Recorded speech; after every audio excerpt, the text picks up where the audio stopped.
A good morning to our viewers. I can still say happy new month because it is just the 9th of April 2022, still in the first days of the month.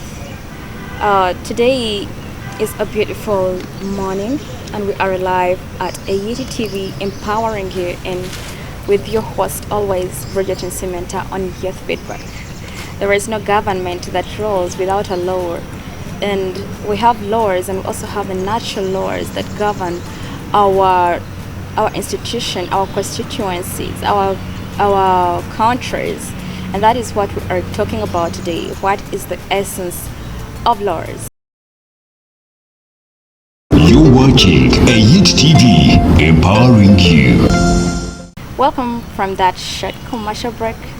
Still with Bridget and Samantha on Youth Feedback, and we are talking about the influence or the essence of laws in Uganda with our guest Akandwanaho Nicholas. He is a human rights activist, and AET TV is glad to host you today. You are welcome to the show. Thank you. Okay. So who is, maybe if you can briefly describe yourself to the viewers out there who are watching us. Just a brief description about yourself. Thank you very much. I'm very glad I've been hosted on ETV Uganda. I really admire it so much. I've been watching it everywhere.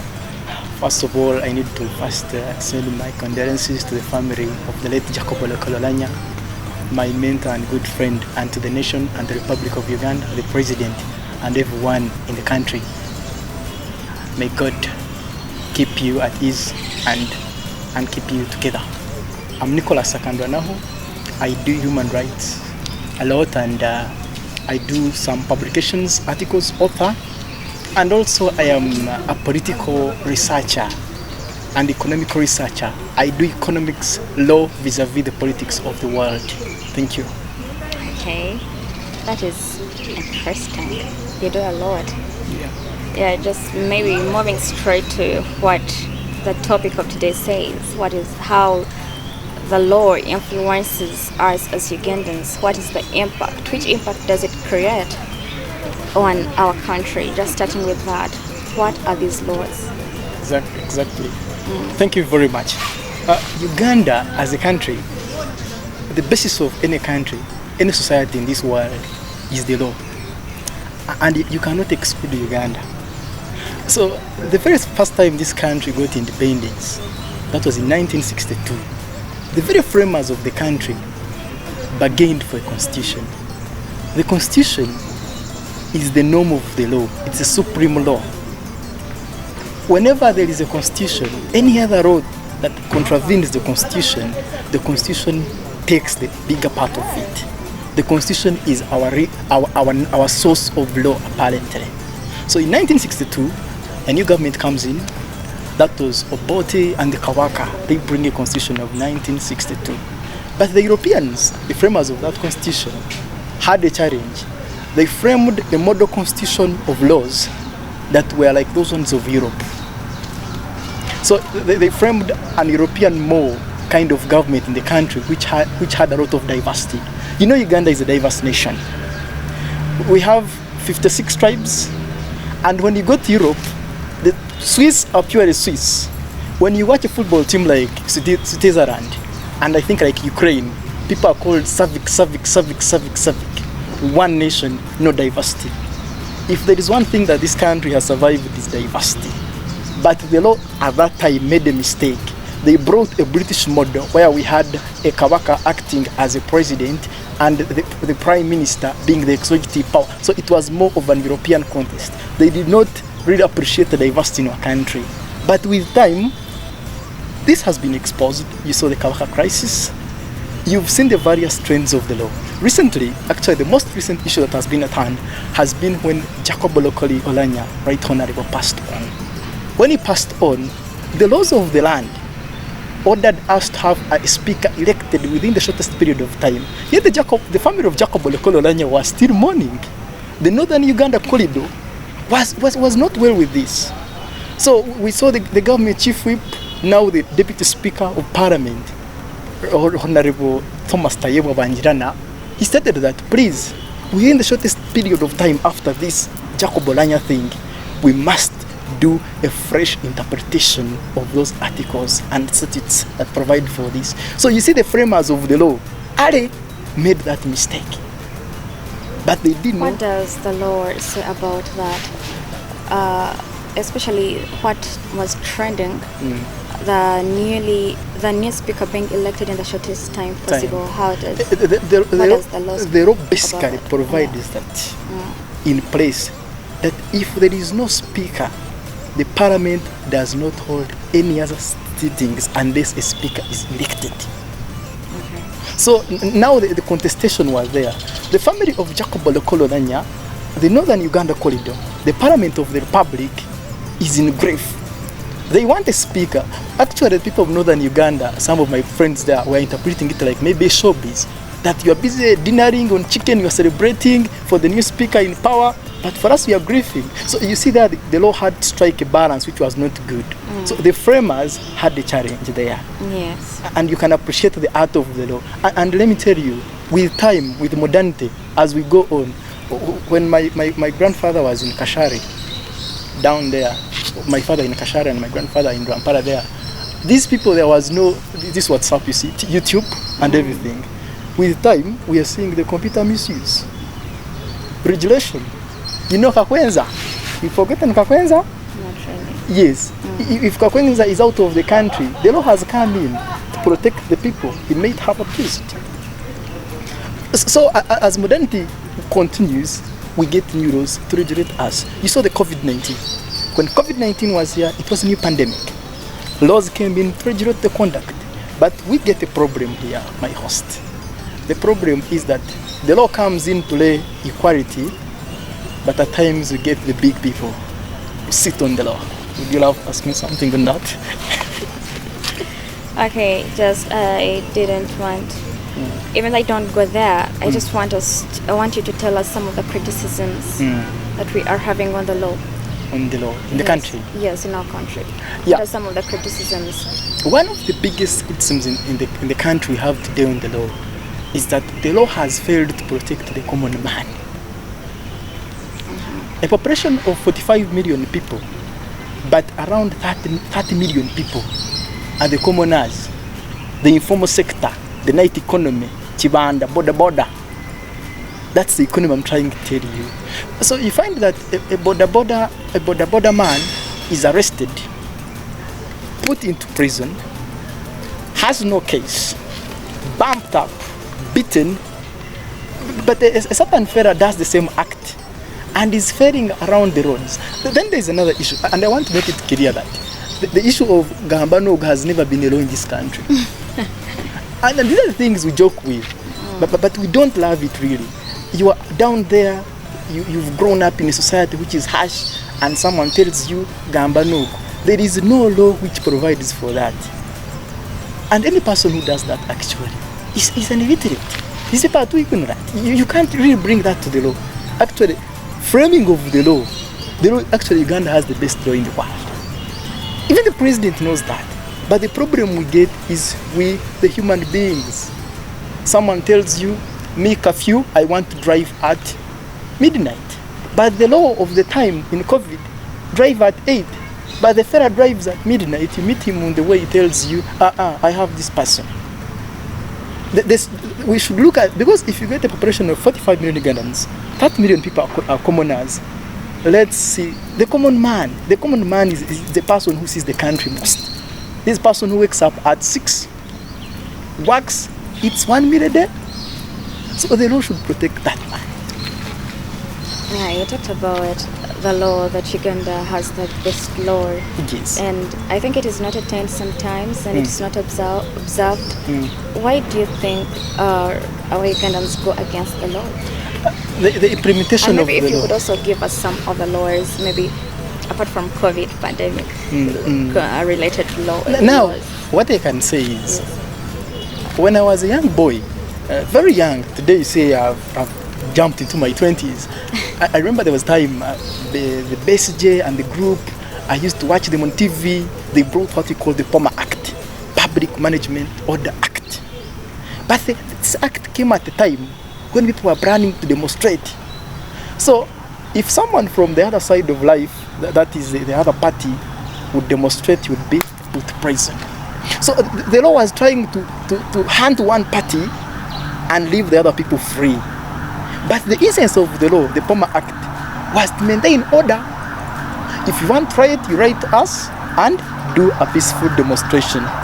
But the very time you meet, what if someone who is demonstrating belongs to the party that is ruling the country? But when you and me demonstrate, when you don't subscribe to the period of the time, we are incarcerated, we're beaten up, and that's why we get the problem.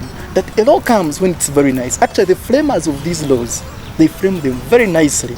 But when it comes to implementation, the very implementers of the law, they tell you, please, now you're supposed to do this, you are supposed to do this. That's a challenge we get.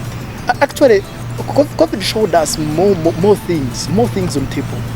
And these POMA acts of the day, they show us what to do and what's very wrong. I think if you as a student, you have seen it in this country today, that every time we bring a law, they don't bring a law that is supposed to incline on your lives.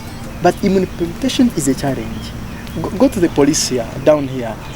You got the police and you tell the police officer, please, this is my case, I'm an ordinary Ugandan. He tells you I don't have fuel.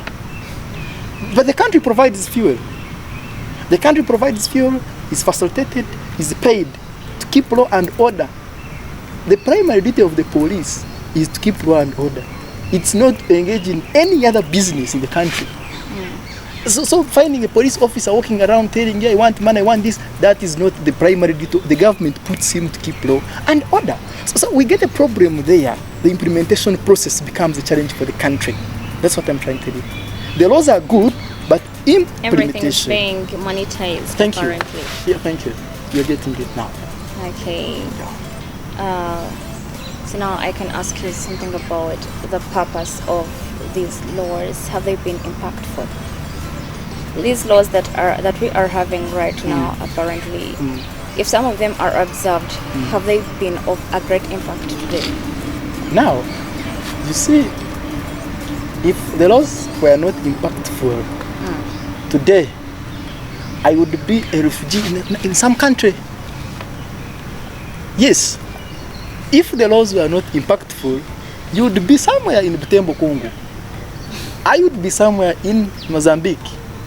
Because the laws themselves, with their shortfalls, disadvantages, negatives, they have protected the common man to stay around dancing in the wild. Well, it hasn't been easy down the road. The laws have come up. Because you see now, we look onto the lecturers of democracy. We look at the US, we look at Norway, we look at Canada, we look at Ghana. How has Ghana transformed itself using the law?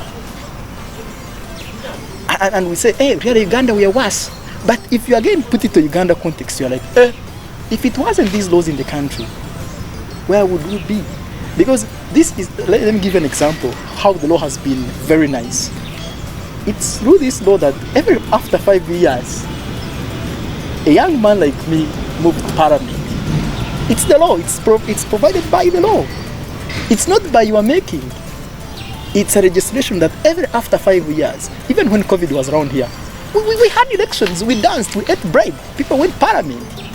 The common men went Parliament. Actually, the law has created an advantage that even a peasant can dinner with the prince and the queen. It permits a leverage that every person can enjoy. With our Ugandan trend of the law, if you compare it to the rest of the developed world, it is bad. But when you come to the Uganda history, you say from 1962 to today, in 2022, how has the country gone on with the law? Largely, I see fishermen have penetrated using the same law. Fishermen like me are dinnering with kings because of the advantages of the law. That's a good part of it. Yes. This gentleman is so interesting. Let's just go for a short commercial break. You're watching a Youth TV, empowering you. Yes, welcome back from that short commercial break. Still with Bridget and Samantha on Youth Feedback, AET TV, empowering you. We are still here with our guest, Mr. Nicholas Akandwanaho. Still talking about the law. While in the short commercial break, we were discussing some of the issues about defaming our own politicians and the big brands in our country. What does the law say about that? Starting from there. I have a problem with this country. The very first time they introduced WhatsApp and Facebook and Twitter, these things arrived, I think, at the wrong time and in the wrong place. Sure. Everyone is reporting live. Lumbi live in Turkey. You are there, Muchiga Nation is reporting live. And sometimes people misuse these very things. And the media world, the journalism career, the journalists of this country are losing credibility to those thugs who report like that. You are a credible person. You who is representing us, you present nicely, you guys, we love you. But we have the belief that everyone is now reporting live. The other day, the late Jacob Lokolelanya, whom I admired so much, people are reporting him dead. I was so worried myself. There is no smoke without fire. Yes. No. Why would you put up the smoke? Someone who is number 3 in the country, yet the president is saying nothing. Okay. There is a formality in reporting. Well, why are the people so suspicious? Society becomes suspicious because they believe that it is a way of gaining fame. And if the country were, let me tell you something very small, my sister. If the country was being run by the media decisions, the popular followers, the popular memes, I think the presidents of this country would be the ones with the biggest following. But the thing comes to the mind. The mind is the biggest think tank of the world. Even if you use the media in what way and get whatever following, this is the law. The position of the law starts with the Bible. Actually, I'm a Christian. It starts with the Bible. When Moses was along the way with the Israelites to Canaan, he's visited by someone, that's the father-in-law, and is being told that, Moses, please, you cannot manage all this bulk of cases every day. What did he do? They tell him that, please, Moses, look for people to help you. Those were the judges. So every time he tells you the law, it has not been made from down here in Kashanyaras in Barara. The law is a biblical thing. So please, don't use the law to favor your brother, your sister, your relative, your kitchen mates. The law is a law. And the media world must come up today and condemn people who report live. We are tired of reportings. One day myself, I will be announced as the Prime Minister of this Republic and I dressed to State House. What will I tell the President? Yes, they announced me as a Bank of Uganda governor soon, and I moved to Parliament and be like, hey, they told Mom the governor. The government must come in to regulate the media world. The reportings on WhatsApp and Twitter. We know it's good, it's modernity, but please help us and advocate for that. Yes, we are tired of live. Everyone is live. It's as if we don't have journalists in the country. Oh. Yes. All right. So I think the problem has been in the media world. In the media world. But reporting live. All that maybe it will come to a common ground with time, and yes, maybe we shall call it off. Maybe now let us talk about what is trending apparently, especially in the economy. The rise of the inflation rate and other issues that are affecting our economy apparently. What the whole politics behind the economy thing, the rising prices of our own commodities that are putting the poor common man at a very hard and difficult situation to live in our own country. What is about that? Yesterday but one, I was watching a TV and I saw someone present, and myself I was getting a conviction to the TV. I saw the Democratic Republic of Congo join the East African community. This comes with a lot of joy, a lot of potential, opportunities for young people like me and you. But now we have a problem where soap is at 10,000 shillings. But averagely, a liter of milk is at 1,000. So someone has to sell 10 liters of milk to buy a bar of soap. And people will tell you that the problem is the Russian question, the Russian-Ukraine question, the Russia-Ukraine question. But if the problem was fuel, if the country can construct tanks right now, rapidly, subsidize people, give them subsidies, because why are you taxing someone selling Chikomando? The president directs, please don't tax Chikomando. But early in the morning, you are told to be taxed Chikomando, coffee, tax people who are selling. Despite the economy folding, why are you following that very common man and exempting the bigger shoots? We can build an economy that everyone can be proud of in this country. But the problem we get is one, that even when there is an opportunity to build it, we spoil it. I remember we had fuel tanks for storing petroleum in this country. But today if you asked for the fuel tanks, you can't get any in the country. They are not there. And there is a lot of blockage in the way. We have brokers of fuel. That this one is a broker for fuel and this one is the broker of this. But these things should reach the president directly. That Mr. President, sir, people are broking fuel. People are broking he knows about it. No, the president does not know everything. He's human like you.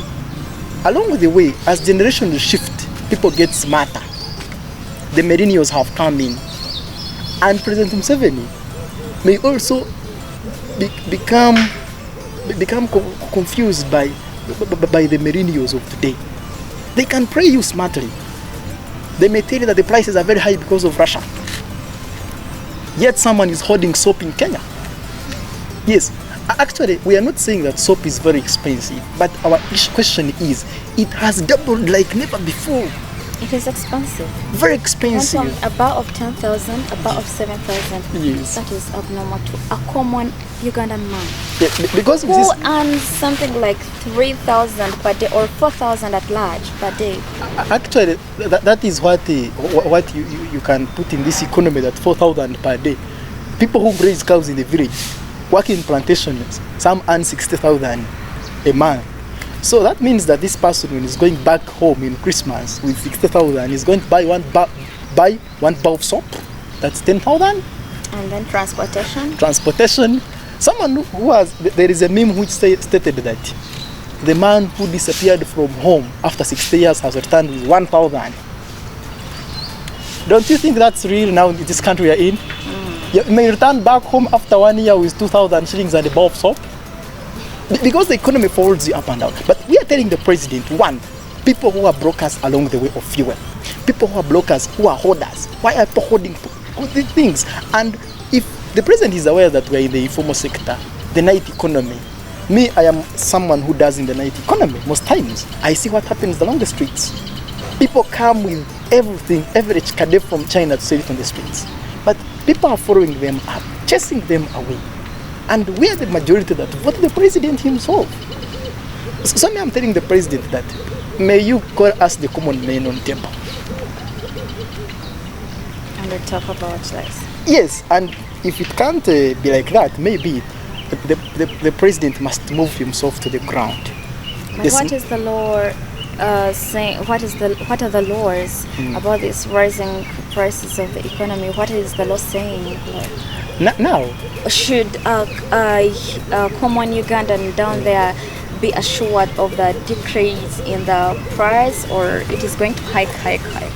Now for the common Ugandan in the village, he has nothing much he can do to this. So they should lower their expectations. The common Ugandan, the only hope I can give him is one, is to question the member of parliament, he sent to parliament, advocate, and bring up a bill, bring up something that will regulate the prices, to have a stand. You see, this country has gotten a problem that everyone sells at his own price these days.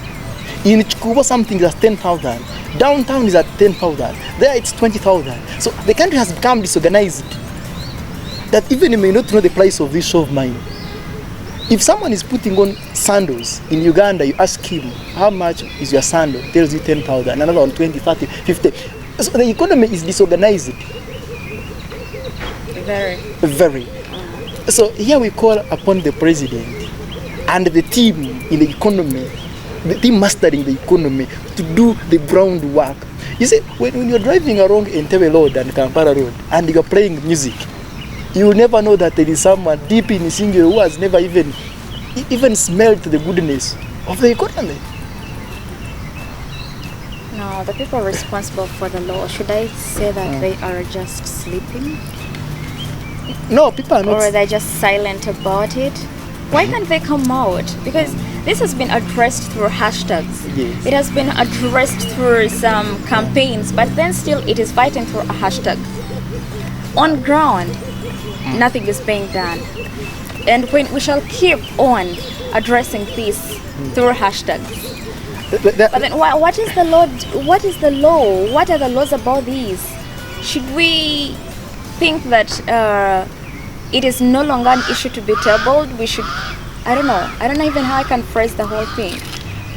If these hashtags would lead a country, we would all be at Entebbe. We have made more hashtags than anyone else. The very first time soap hikes to 10,000, the inner state, the inner people running the country are aware. One, in this country, the country has gone through a stage of privatization. People have taken up the economy. That a minister is now who owns the other factory, is now who owns that plant. So the very moment they say soap is at 10,000, even a minister is running to store more soap. So even that hashtag of yours that you're trying to implement, hashtag soap produce, hashtag Mr. President, yes, Mr. President, but you may find that even a friend, the president, has also a soap factory. So the hashtags, well, they deliver a message, but the president himself, the country itself as Uganda, the parliament, I am very sad that Mr. Jacob Okololanya is no more. Was a smart man. I think he would have tackled these things, and I trust in the right honourable who has come in and Thomas Taiba. They can do something. But what I'm trying to say is, the hope of the common man today is pressurize your member of parliament. Pressurize your member of parliament to get to that front, say something. Other than doing that, because people are benefiting. Let me tell you let me give you a good scenario, you people.